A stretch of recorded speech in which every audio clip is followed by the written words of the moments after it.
Hello and welcome to today's episode of the Home Rockstar Podcast. I'm talking to the owner of Sorso, and what he does is he helps business owners to manage their financials. I'm excited to be rocking out today with Stan Sukhinin. Hey, Stan, are you ready to rock? Yeah, Tim. I'm ready to rock. Thank you very much for inviting. I'm happy to be here. Awesome, great. So we always start off on a good note. So tell me a story of success that we can be inspired by. Success. I can tell you one success that I have early in my career. It's kind of business related when uh I felt like my career stuck, and but it was very early. It was like, I don't know, I was 20, 25, 26 years old, and then uh I changed the country, yeah, yeah, just moved to another country, and then I moved back to the previous country, and I become a senior partner of very large financial institutions when I was 29. So Wow. yeah, yeah, but I think, like, especially like those outlier scenarios, it's based also I was in the right moment in the right place. Yeah, but it was a very fast career, and yeah, I become a senior partner. I run a team of 20 professionals, and yeah, it was interesting time. Wow, at 29, that seems pretty young for that, right? Yeah. Yeah,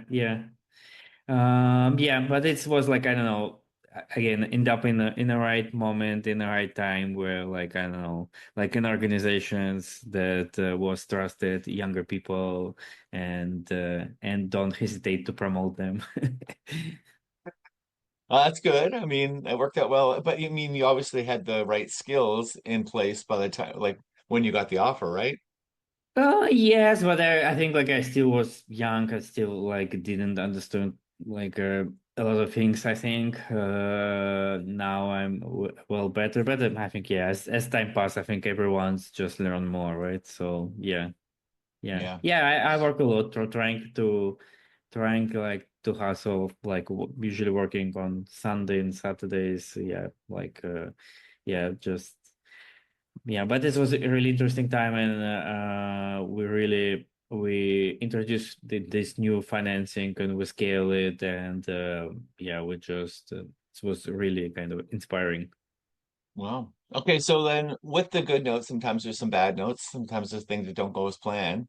And I was wondering, can you share with me some sort of mistake that you made that you can Yeah, tell us how you recovered? yeah, it was like I think like a total flop. So I was 33, 34, and I decided, okay, I want to start my own thing. It's time. And second, I kind of was so I wanted to start a hedge fund, and it was like a long dream. I was reading books about Warren Buffett, like Bill Ackman, like following all the American hedge fund superstars, and I just was like, also, like, I really wanted to run a hedge fund. It was like kind of like a end goal. And yeah, I worked in Novis, and then I moved to New York just before the pandemic with the family, no job, and just like I have, like, I don't know, one I don't know, $150,000 on my account, and like family of two, like two boys, and wife, and she didn't work, and yeah, just like Wow. with my dream to start a hedge fund. And I had a plan A and B, but everything went to the plan C, I suppose. So, um, like, I had a partner, and I was kind of like, okay, how we start, how we playing, like, to get new investors. So it wasn't kind of, I premeditate a lot of steps, and I was thinking, okay, we'll reach this level and this level, and then we'll start making money. So it's kind of like I planned, but it's took us way longer to open the entire infrastructure. And when you open like an investment fund or a hedge fund, it takes time to open bank accounts, for example, Mm. and like set up everything. And so as we opened the hedge fund, it was in the middle of the pandemic. It was summer 2020, and Yeah, so like our investors like didn't want to participate in hedge fund, and it was kind of like really difficult. We couldn't scale, and like we had just I know a few millions under management. And I realized that just like I'm running out of the money, so I like in a few months, just I wouldn't have money like to pay for the rent, and I just can't run this hedge fund anymore. And then I kind of like as I speak more with other hedge fund managers, I kind of like find out all the cons of this industry, and it's just like it's a really hard industry. I know there's like I think like in every industry you can say it's hard, but like these are certain things that in hedge fund it's really difficult. And Yeah. so I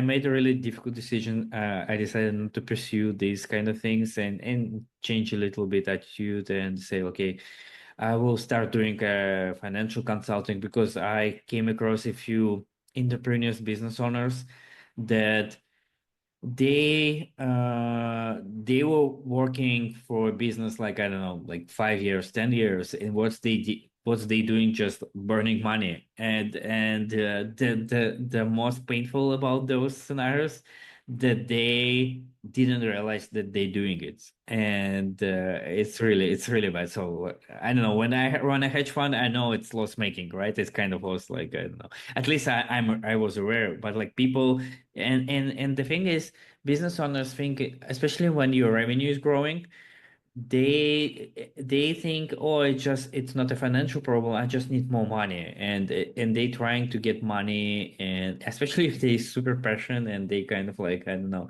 doing whatever it takes to bring money to the company, it kind of like make them huge disservice.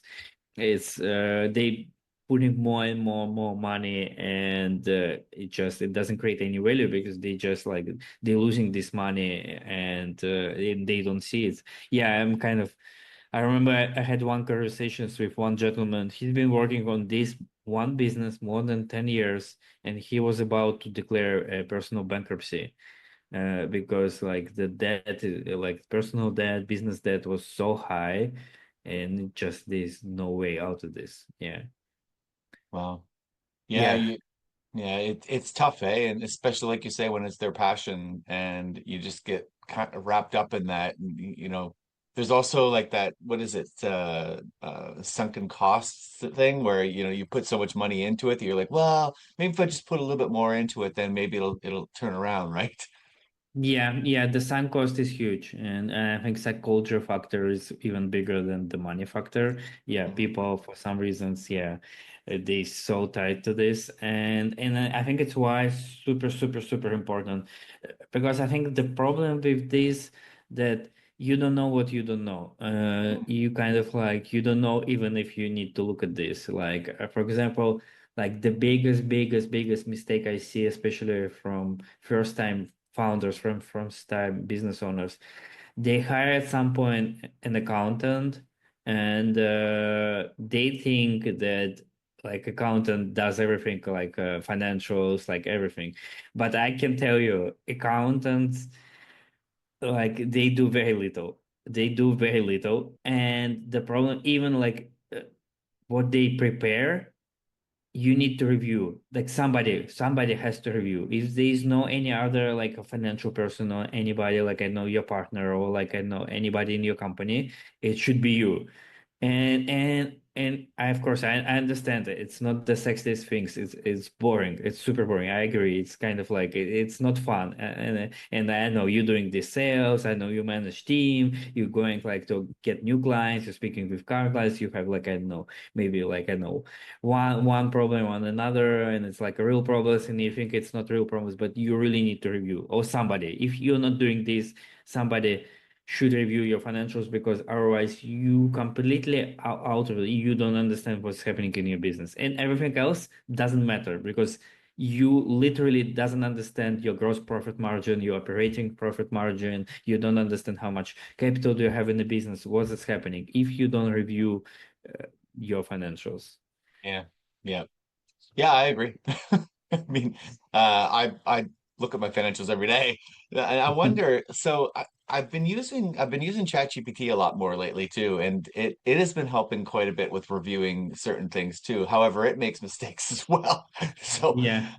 but on the other hand, I agree with you. I think that especially the bigger the business, I mean, for a small business, solopreneur, maybe you can do that yourself, but you do need help when you've got a bigger business, right?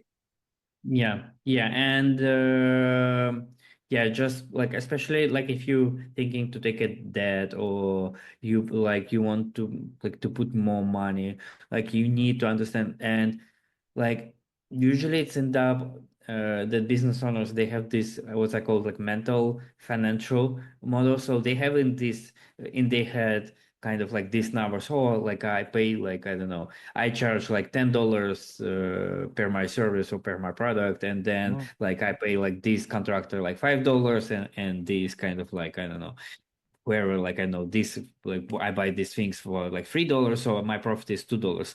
And this math can work when you're super small, when you I don't know like have 100K, 200K a year of revenue, I know up to maybe half a million, but then the complexity increase. Like it can't stay the same. Like you hire more people, you have like different expenses, and Yeah. people forget, they just don't take it into account, and they lose the track what is happening, and then you have Yep. like different clients, somebody provide advances, some don't, you pay like this contractor like I know also advance, somebody you pay like afterwards and you forget about it, and like there's also kind of like typical mistakes among business owners. I call it, it's like managing financials by looking in your bank account. So Mm. it's a very typical method. They just log in with a certain regularity on their bank account.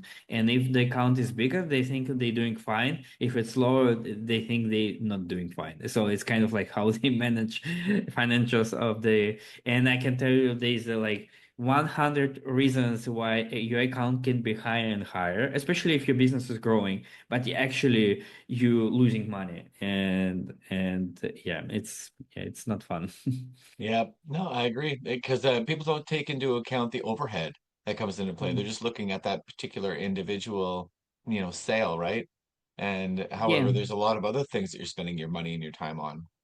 Yeah, and a typical mistake, especially in very early, mixing personal accounts with the business accounts, like paying some business expenses from personal expenses, and like nobody sees this. Like your account cannot see these expenses until you explicitly tell them, right? Like they don't know like all your expenses. They can go into your mind. So and vice versa. Like it's very typical paying certain personal expenses from your business cards or like your business accounts. So like the rule number one, don't mix it. Try to stay kind of separate. It's make your life way easier. Wow. Wow. So let's talk a little bit about the band and about delegating and subcontracting. You've mentioned contractors a few different times. What do you do in your business? I mean, do you hire employees? Do you hire subcontractors instead? What do you do? Yeah, I use subcontractors extensively. Yeah, trying to orchestrate as a band. So yeah, it's kind of. I think it's what I learned being even like a full-time kind of leader. You need to understand like the pros and cons of each person, and Yeah. it's kind of like from like it can be kind of like a similar task or like even almost the same task, but like these are certain things that people do better, and other things they don't do better, and it makes like to delegate them. So I trying to expand, like I call this like a bench of my contractors, and I know that I like okay, there's a certain, for example, I get a new project and there's certain specific, I don't know, for example, sector specific knowledge requires. It's one thing, Mhm. and second, just like I don't know, it can be a little bit different, more focus on I don't know data crunching, or like just to find out like what's the actual happen with the data, or for example, no, just better communicate. There's more on communication side, better to communicate what's happened and how we should manage like the business, certain aspect of business even going forward. And probably I need more, I know it probably should me, not a contractor, right? So I know Mhm. that, for example, I should more be kind of deep into the numbers and be on the calls and explaining clients, because I know like this person is not gonna be like the main authority for these business owners.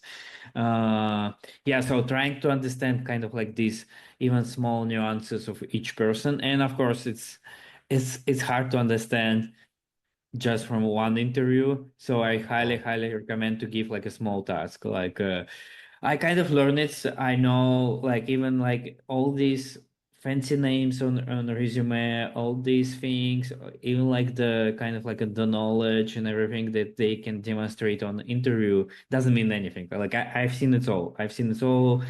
I lay off a lot of people. I fire a lot of people, and it was like different experience. Even recently, I was really surprised. There was one person really knowledgeable, very experienced, used to work in large corporations. Usually, large corporations, it means like a certain bar, especially if they, at least if they used to work for a couple of years in large organizations, like especially in financials, it should be a certain bar, like it's Yeah. like the minimal bar, because like corporations are not really good with a lot of things, but they kind of set the bar. Like they kind of like if you work there, you should deliver at a certain level of quality. And I was surprised like this person wasn't like just like completely out of whack, just like cannot deliver like simple things. I was so surprised. So and I would tell, and I was so grateful that I didn't appoint this person to run like a kind of like the entire account, because I thought like first time that oh he can run by himself like the entire account. No, like it just so my like suggestion, if it's a new person, just give small task and looking for certain things like how fast they respond to the email. Like if you write like a really good like descriptions, what need to be done, how it should look like, give an example, and they miss something, or like and it's happened several times. It's kind of like it's will repeat. It's not like they just miss it once. Yeah. And I think like it's kind of like a common things. You need to be very explicit what you're expecting, Yeah. what's the output should look like, be as detailed as possible, and yeah, and give examples, and try to explain why we need to do this if these I don't know, if they kind of like in the middle of the workflow. Yeah. I think that's really good advice. Um, and also, uh, when you're doing the subcontractors, it's so much easier to let them go, right? Than when they're Yeah, employees. but there's a one disadvantages. Yeah, it's actually it's good that you point out. I see it between full-time employee and contractors. Contractors, they do work for others, and I know, and it happens like a lot of times with me when I need something like kind of urgent, and I Yeah. approach them, like they say no, I just cannot do, like I do something else, or like can I do this? And yeah, it's kind of like you need to expect this, right? When it's full-time employee, like oh, it's way easier, but there are other issues, right? Yeah. You yeah, you need constant. So why like contractors is it's kind of like in terms of cash flow, in terms of expenses, you really can fine tune. I just like put it, okay, I know I will pay this person like this X amount, but I will receive out of his or her output, I will receive this Y amount, right? And I know my gross margin. So I'm tight. It's very kind of like very precisely. Yeah. But I'm a financial guy, so Yeah. it's probably like, yeah. So how do you get fans in your business? How do you get people that are buying your services? Yeah, it's a good question. And to be honest, I'm still working on this really hard. I can tell you like what usually works in our industry. So I'm working as a fractional CFO. I'm working with business owners, and I'm working with businesses at least 3 million of annual revenue. So it's not very early. Hmm. And I just can tell you like from all my experience, marketing is like, people say oh, you should understand your like ACP, your ideal customer profile, like what's they do, like kind of like how they find these decisions. And there's so many puzzles of this. And I think right now I wasn't a marketing guy at all. Like I think like I was far away from marketing. Now I think like I understand this way better because I just spent so much time on cracking the marketing. And I see, especially in this kind of like we're stepping in this new era of AI, and it's still early. Like as you mentioned, AI is not as good as we kind of like imagine, or like those like I know Silicon Valley gurus imagine us. Yeah. But I can tell you, it's just marketing is gonna be even more important because you see the like those things like, oh, I built like this software, I built like these features, I built this and that. It's just everything is so accessible. I don't even in what I'm doing, and everything is accessible. It's like there's a knowledge, there's a lot of expertise, there's a lot of people that can provide this expertise, and marketing, how you differentiate yourself, how you appeal to your target audience, how you deliver this message, like how you different. Yeah, it's right now it's super important, and I think it's gonna be even more important. Yeah. Yeah, Yeah, I yeah. agree. Uh, the competition's going to get smarter too, right? Because everybody's going to start to use these major tools, and it's just going to up the game of everybody, right? Yeah, yeah, I know you can see it. It's just like everybody's. I don't know like how I just wonder how the I know NBA programs are doing because it's just crazy. Like I know I'm following like cold emailing on LinkedIn, like other outreaches, instruments, and it's like it's changing all the time. And like I don't know, I'm also writing content every day, and it's also changing every time. It's like I know every quarter something new. It's like you need to be constant. Even in these things, you need to be constantly updated. I'm just like I'm watching like I don't know almost every day, like I know at least 1 hour of like I know some YouTubes, just like stay kind of like like learning. Okay, what is new? What is happening? Like how I need like to improve what I'm doing to outreach my potential clients. Yeah. Yeah. Yeah, yeah, you have to step on stuff. And speaking of which, like, so when you think about learning and growing, like, what do you do? Do you hire coaches? Do you have masterminds? Like, what do you do? Yeah, I found like a few people that kind of way ahead of me in my industry particular, and I can tell you like it's probably that even I didn't realize it like at full extent, and I can tell everyone like it's super super important, and I don't think you hear it all the time.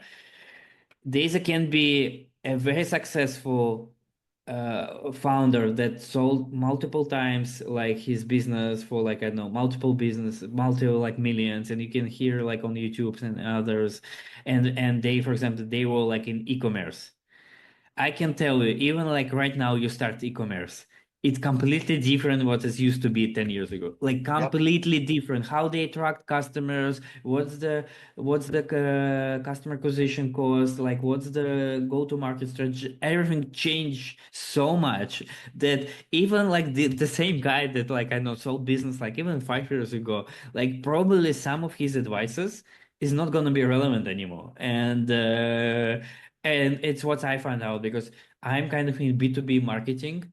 And when I speak with people for other B2B things, like I just hear what they tell me, and like it's not really relevant, or like it Yeah. just maybe it's for their industry, but not my industry, or like, it's like I know, for example, it's a very simple example. I'm targeting clinic owners, outpatient clinic owners, and they kind of completely different animal comparing with, for example, SaaS owners. I was trying like to find clinic owners on X Twitter, and I couldn't. But if you're, for example, you're targeting SaaS owners, it's different. It's completely different because they kind of out there, they building usually very publicly. You can find a lot of their profiles on LinkedIn, on Hmm. X, and kind of like your strategy be, I think, like different, like completely different.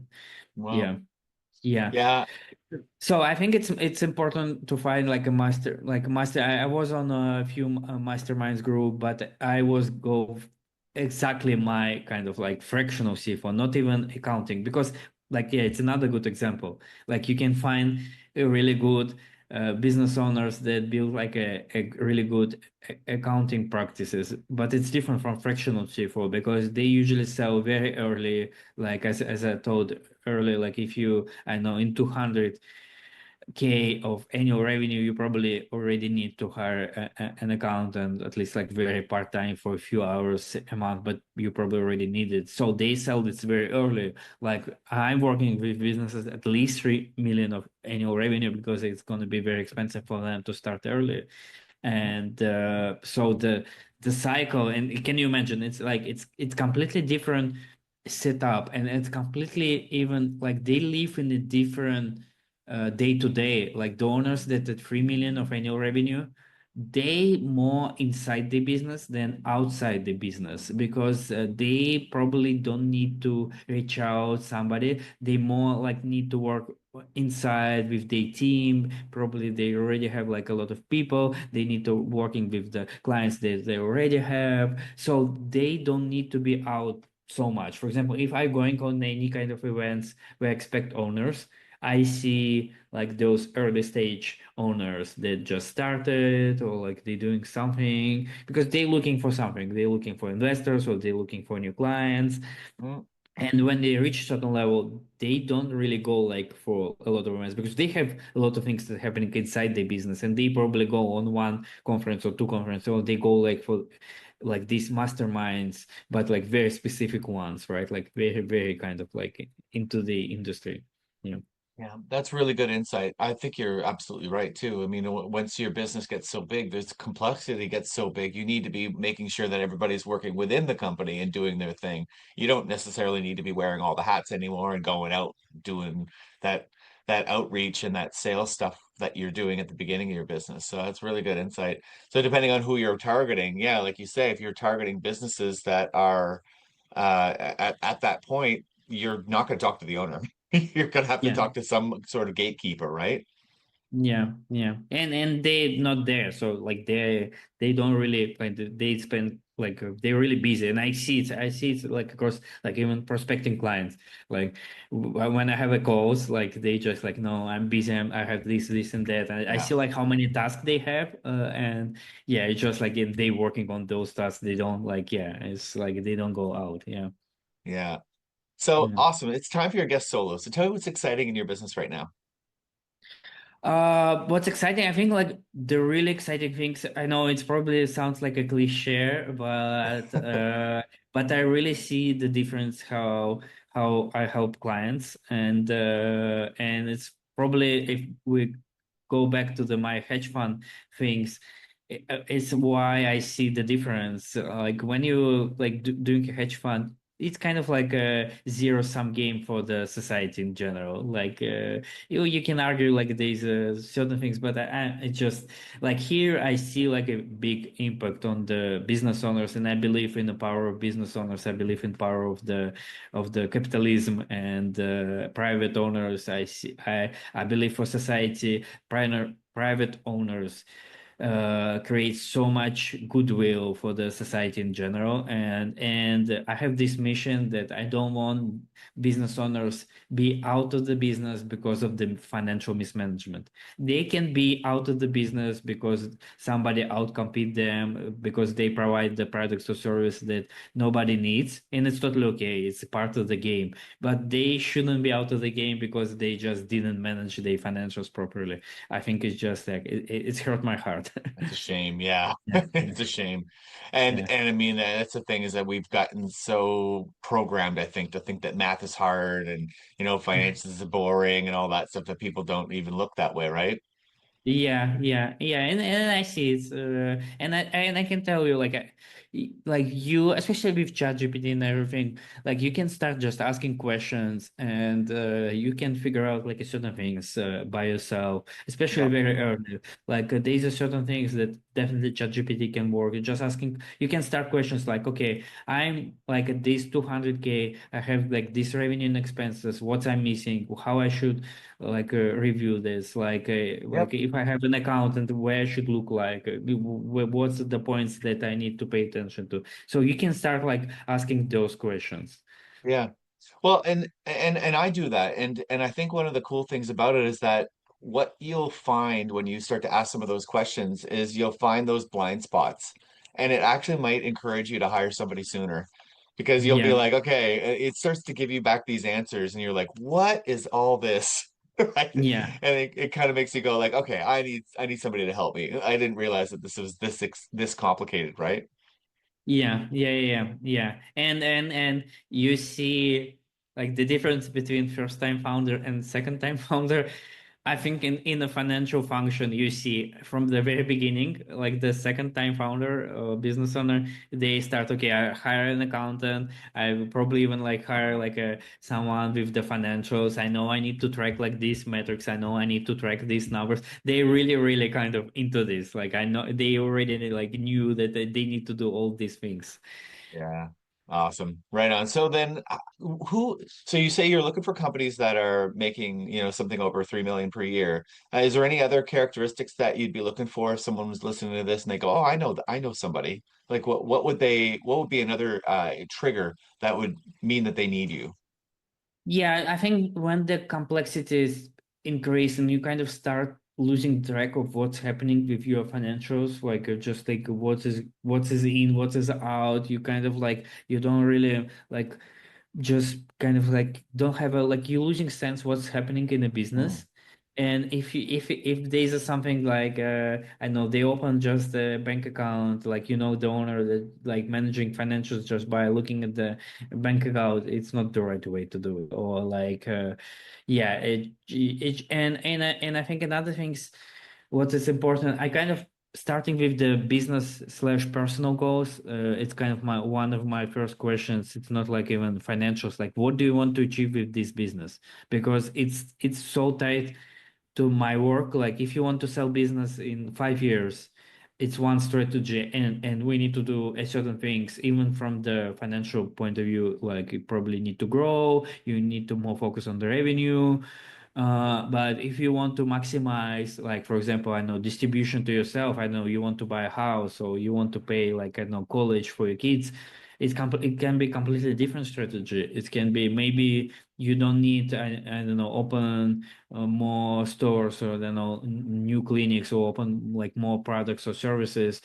Maybe you need even shrink. Maybe you need to close if you just maximize the profit or optimize certain things. I don't know, lay off a few people and it just like can kind of be tight. So it really depends also on the goals. And if you kind of like not really like understand your goals or how your goals translate into the business steps and financial steps, you don't know like, okay, I want to sell business, but you don't have you should have a numbers, right? Like you should have something like, okay, what do you want to achieve? Because like ours is it's like you don't really, it's kind of like it's business, business manage you, not you manage business, Yeah. like I drive motorcycle, and there's a good things like you should drive motorcycle, not motorcycle should drive you. And I think the business it's the same. You should understand like the what's number you want to target, what's are the goals, like and it's just kind of like okay, and it's okay. Like I don't know, you maybe you want to even like I know stay flat, and it's totally okay. I just like I like the level where I am, and but I want to stay. But you need to be very explicit and very honest with yourself. Like what do you want to achieve? Right. Okay. So how do we Yeah. find out more about your business? Yeah, so I have the Sorso, TheSorso.com. It's my website, and you can find like LinkedIn, X. I write every day about financials, and yeah. Oh, okay, great. So one more question before we go. This might be the hardest one. Who's your favorite rock star? uh I like it. I don't know. Can we say Limp Bizkit is a rock Yeah, star? of course. Yeah. Limp Biscuit. Wow, I would not have assumed that. That's awesome. Right on. Well, thank you so much for rocking out with me today. This has been a lot of fun, Stan. Yeah. Thank you. Thank you, Tim. To the listeners, make sure you go to workathomerockstar.com for more information. And we'll see you next time on the Work at Home Rockstar podcast.